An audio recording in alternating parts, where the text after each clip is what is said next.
open.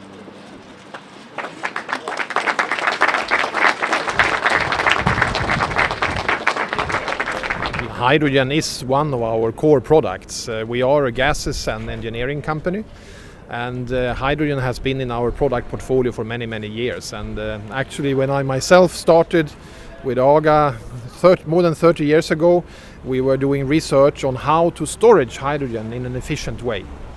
Now, so this is a development that has taken a long way, and with today's fuel cell technology, we of course see the commercial opportunities open significantly. So our interest comes from hydrogen as a core product, and now the technology. We are a technology-driven company, so that's where we see the opportunities and the space for us. Well, for Hyundai, they want to be part of the development of all the various technologies for good motoring around the world. And Hyundai took a decision a long time ago that hydrogen would be the ultimate fuel type. So already back in 2009, conscious decision, and then they developed it further to the product we have here today.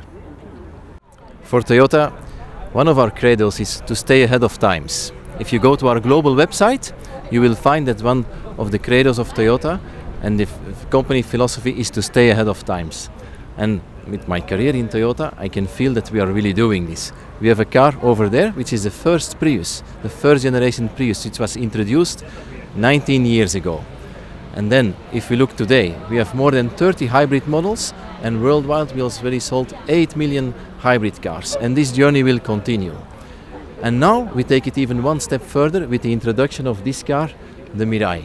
The Mirai, our first fuel cell vehicle which we bring to the market. And as you know, in Japanese, Mirai means the future. We believe this car will be embraced by people and by society and by motorists.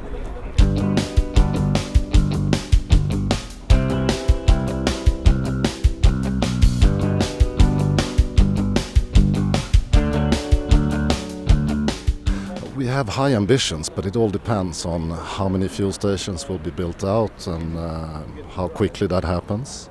I would love to see several hundred, of course, but let's see. The most important thing is to get the first customers very happy about their products, and they would then spread the gospel, so to speak. The future, as of next year, we will introduce already the car.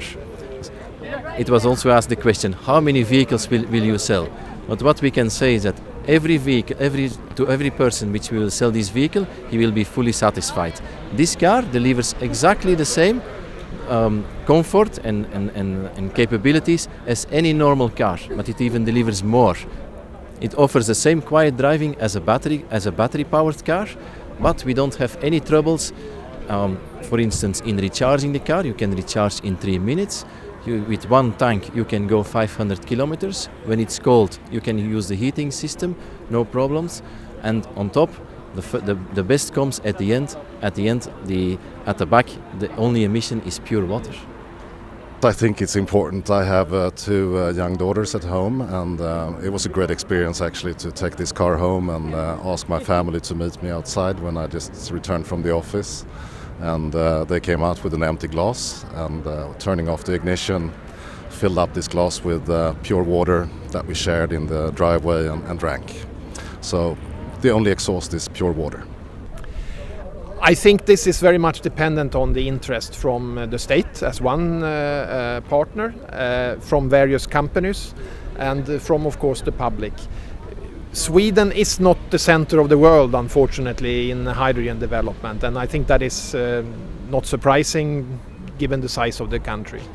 We have very strong development in Japan, in Germany, in California, one of the US states, and that is where the big corporations are formed. That is where the technology is really driven forward, and we start seeing viable solutions commercially coming out. We are in quite a bit away from the center of that. But if we are committed to a zero-emission society in the future, we need to take a step forward from all the stakeholders. Obviously, AGA as a company cannot alone carry the development costs for a network across the country. there has to be many more parties involved in that. So I hesitate to say a number. I think there will be a slow start, hopefully accelerating over the next 5 to 10 years.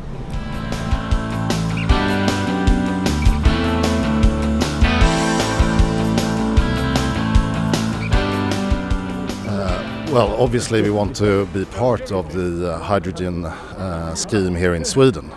So now we're partnering with a lot of players to develop the infrastructure so we can find homes for our great cars in this country.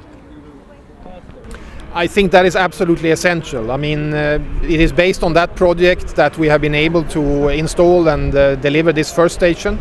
And I would expect the next few stations to be quite dependent on such support also. And with a bit of time, I hope that, say, also Swedish authorities and Swedish institutions will start supporting this. We need such support in the beginning, otherwise it will not fly.